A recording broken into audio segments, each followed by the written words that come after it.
Maranatha, greetings from Rockmart, Georgia. Today is April the 5th, 2017. This is the launch of a new project called the 10th Planet.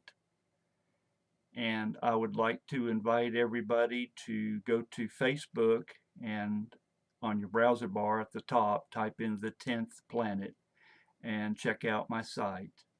I'm going to be augmenting that site with these videos where we will be getting into a more in-depth studies of particular topics. Most people today are facing eternity, whether you understand that or not. When God created Adam, he was created to be an eternal being, to live forever. Well, that is still on the table, and you need to be equipped with the right understanding and make the right choices to see where you will spend eternity. To do nothing is, well, the Bible calls it the second death. But there is hope. That hope was given to us by God through his son Jesus Christ 2,000 years ago. The 10th planet is a very touchy subject, and we're fixing to get into it right now.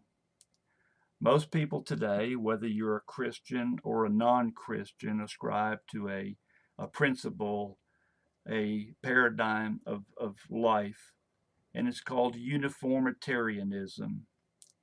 Whether you are aware of it or not, most people today, with one noted exception, people who believe in the biblical flood, have a different worldview than uniformitarianism. It's called catastrophism, that sometimes in our past we have experienced catastrophic events that have changed the game, been made the whole earth different than what it was before. The basic idea of uniformitarianism is very simple, and that is, today is just like my yesterday. Therefore, my tomorrow will surely be just like my today. And there's no room in this concept for something cataclysmic that alters my day-to-day routine, and that my future is going to be like my present, because my present is very much like my past. In 2 Peter chapter 3, Peter makes a quote. He says, "But it escapes their notice." And unfortunately, most people today have lost touch with past events. Our history has been given mile markers that speak plainly to a 10th planet. Now, this 10th planet is known by many, many different names. In modern times, the most common term that people are familiar with is Planet X, Planet 7X, Nibiru. We're gonna specifically talk about the roots and the origin of the term Nibiru. It's also been called the 12th planet, the Nemesis, the Winged Destroyer, the Visiting Star, the Guest Star, Wormwood. That's a word most people who read the Bible are familiar with in Revelation chapter 8. Baal, Jupiter, Zeus, Zoros, the red dragon, the blue kachina, the red kachina, Hercolobus, Marduk, the horned disk, the winged disk, the dark star, the purifier, Phaeton, Typhon,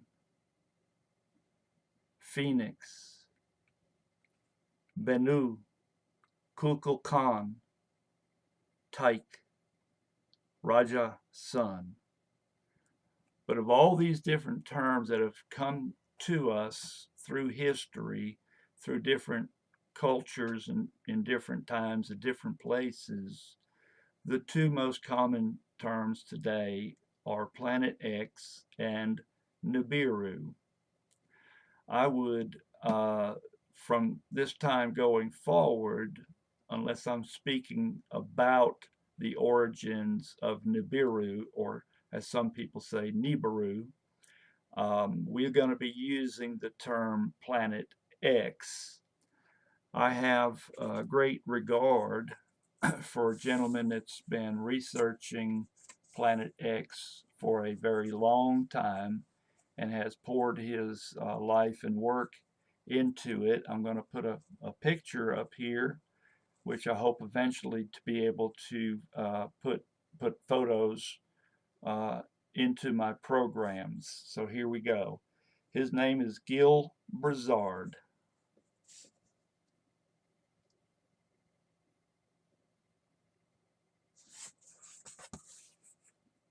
Gil has done a lot of work to make people like myself as a amateur researcher much easier than if you were to just go online and start looking for yourself through the millions of different sites that are out there discussing this topic. Now,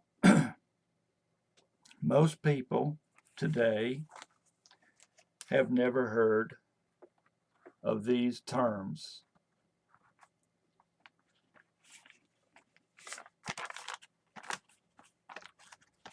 People today in our modern world are only interested in the here and the now. They have their Twitter accounts, their Instagram accounts, their McDonald's mentality. They want instant refunds, tax refunds, and they want it now, they want it hot, they want it good, they want it cheap. Most folks today have their eyes glued to their smartphones with their thumbs flying across the keyboard, and they're as up to date as anybody in the world on what the celebrities are wearing today and what the President Trump tweeted this morning. But by this afternoon, all of that is going to be old news, and they'll be on to the next new thing. There is a true disconnect to our past, and most people don't care about what lies ahead. If I bring up the topic, and I have many, many times to people, I said, are you aware of Planet X or Nibiru? Usually I just get a blank stare. Huh? What? What are you talking about? Is that a comic book? People look at you like Chicken Little, and they chuckle, and they want to know, did your tin foil hat fall off? You know who Chicken Little is. He's the little guy that went around crying, the sky is falling, the sky is falling. Perhaps some of you listening to this video fall into this category. I dare say most probably do. You've never heard of these terms. But wait a minute. If I told you that the Bible describes Planet X or Nibiru, would you be a bit more interested, a little more inquisitive? But you're thinking, well, I've read most of the Bible. I've never heard anybody preaching about Planet X or Nibiru, and you would be correct. But remember, there's a saying, a rose by any other name is still a rose. In the Bible, or when people speak about the Bible, you hear the word Trinity, you hear the word rapture. Yet, if you were to read through the Bible, you would not find either of those two words either. But nobody would deny that there's some kind of a biblical connection. And I'm not commenting on whether I believe in the Trinity or I don't believe in the Trinity, or if I believe in the rapture or don't believe in the rapture. That's not the point. The point is that there are terms that the Bible addresses, and we have to seek out the underlying cause. Sometimes God gives us information where we see the effect, and we have to stop and ponder and consider all the matter together to see whether or not we can determine what the cause of the effect is. If I were to tell you that Planet X is real, that it has been observed repeatedly throughout all of history, definitely within the last 6,000 years of history, which is basically where we are now from God creating Adam, the first man. The historical chronologically has been mapped out by many different people throughout history, and we'll probably get into a little bit of that later too. But it only appears every so often. Now, if you ascribe to the Nibiru theory, which we'll get into later, of the Sumerian texts, the writer who is cited for interpreting those texts, Zechariah Sitchin, stated many times after several books and people inquiring, well, when was the last time it was here? And he concluded 3,600 years ago.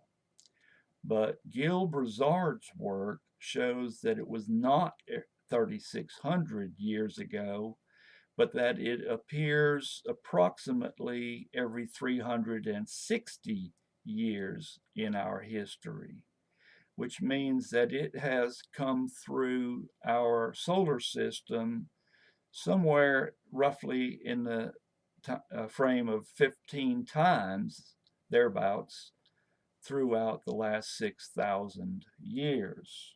And we'll get into the difference between 3,600 versus 360. It's an interesting study.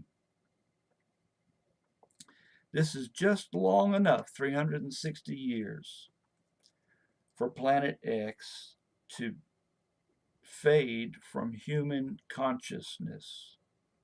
Now, fortunately for us, history has left many, many records of its passing in different formulations, different ways. And we are going to be looking at quite a few of those different ways in the future. Nibiru is real, and it happens to be in our solar system. The time frame is ripe for it to be completing its circuit, and we will be getting into what I'm talking about, its circuit. It is large. It's been estimated to be between 7 to 10 times the size of planet Earth. And if I were to say that it is going to destroy much of planet Earth and life as we know it, and that it also happens to be, this is the best part, the sign of Christ's coming, and that it is God's instrument of death and destruction for those who will remain on this earth during a 7-year tribulation period. If all of this were true, then the question is, would you give a hoot? Do you care? Would it matter to you? Would you be interested enough to follow along with my research and my future videos to see if it's true or not? Would you be willing to put down your smartphone, your iPad, your iPod long enough to hear me out? Do you care where you will spend eternity? The idea of uniformitarianism is about to come to an end. At best, my videos will only be a primer. Most people's attention span today has been greatly reduced to a 5 to 10-second soundbite because of how they're conditioned by television, radio, the internet. So we're going to start our next video with a short history lesson. But first, most people want to know how I became interested in the topic. So here's a brief description of how I came to an understanding of Planet X, its reality, and the fact that it is on its way. It's already in our solar system, and there's not a lot of time left between now, and I've already given you the date, and when it first becomes visible to the naked eye. When it does, Katie, bar the door. There's a host of things that are going to happen that will shock you, but hopefully you will have enough information between now and that time to not panic, to not be afraid, because there is the greatest hope of, Jesus called it escape. He said in Luke 21, pray that you have strength to escape all these things that are about to take place upon the earth. How did I get interested? Well, about 10 years ago, just as a Bible researcher, being an evangelist, I'm always researching different topics. I just accidentally stumbled across a video on Nibiru, Planet X. I clicked on it and I watched it and I'm like, whoa. I said, that's interesting. Well, I didn't know where to go with that. I remembered I used to work with a fireman. I worked for the Cobb County Fire Department in Georgia. And he was an amateur astronomer, a very noted, well-respected amateur astronomer throughout the world. So I contacted him on Facebook and I asked him what were his thoughts on Planet X Nibiru. Had he ever heard of it? A day or two later, he wrote back. He said, well, you can forget it. It's an internet hoax. It's not real. And I said, why do you say that? He said, well, the reason is simple. He said, there's over 1 million amateur astronomers around the world. And if it were out there, one of them would have seen it. And that's all it takes is one. And then he would have put the word out with the coordinates, and everybody would have been looking at, discussing, photographing this so-called mysterious planet. Said it's not out there. Therefore, it's not real, Steve. How do you argue with somebody that's an astronomer? I'm not. I don't even have a telescope. So for many, many years, I just forgot about it, basically.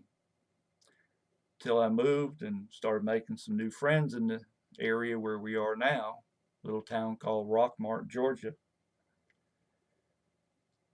And a friend of mine said, what do you think about Planet X, Nibiru? I said, well, from what I found out, it's a hoax. He said, no, it's not. He said, you need to check it out. So I started doing a little digging, going a little bit deeper. I went on the internet. After many, many years, I've learned how to surf. I'm kind of a dinosaur when it comes to these things, but you learn. And lo and behold, I started discovering some things that challenged my friend's idea about, well, it's a hoax because nobody can see it. It's not out there. We can't see it. We have good telescopes. And one of the reports, which was printed back in 1983, we're going to get into that pretty deep. It's a very heavy milestone that we can look to as evidence that a JPL, NASA engineer, scientist, astronomer, claimed that there was a mysterious planet that was found. He said it's very, very, very cold and very large. He said it cannot be seen with regular telescopes, ocular telescopes. It can only be seen through infrared telescopes. So I started studying infrared telescopes, and interesting history. There are not very many of them in the world. There are probably less than 12. I've done a search. I could find about 8 or 9. There was one recently put up in space, believe back in 2016, perhaps 15. I'm not sure the exact date. And that they cost billions of dollars to, at least the better ones, billions of dollars to fabricate. And they're all controlled either by our government, NASA, the military, and, get this one, the Vatican, the Roman Catholic Church. And we're going to be talking about their telescope and their science and why they got involved in looking into outer space. They know something. And the bottom line is this. It's very simple. Ever since our government discovered the reality and that it's headed our way, they went silent. Since the Trump runoff, when he became president, he started talking about false news. Well, false news is reality. But there's something much more sinister and darker than false news, and that's news blackout. And that's what our government has done. They basically have blocked out all of our media, TV, radio, internet, from discussing Planet X and the reality of Planet X. And one of the things that shows just how committed they are to this news blackout, and one of the things we're going to look at in a future video, are the great number of scientists, astronomers, astrophysicists who have mysteriously died for accidental reasons. Most are cited as suicide, or they're open cases, and for all intents and purposes, they're closed and shut, even though they're still legally open cases, pending cases. So we're going to be looking at a lot of evidence that supports the idea. Since we cannot see Planet X right now because of this singular fact that it is so cold that it does not reflect or project any light of its own. It's clouded with a dust field around it, which we'll get into in the future. And until it gets close enough to our sun to start reflecting the light of our sun, it remains a hidden object. Hidden to you and I, hidden to the amateur astronomers, but not to our government, not to NASA, and certainly not to the Vatican. But we can look backwards into our past, and we will see that those who have gone before us, who were alive when this planet passed, will be have in fact left us much information to look at. So this is just kind of a primer to get you interested, and by all means look at my site, The 10th Planet, and if you have any correspondence, or you have any particular questions for me to address in future videos, by all means private message me, and I'll be glad to look at and do what I can. Maranatha, God bless.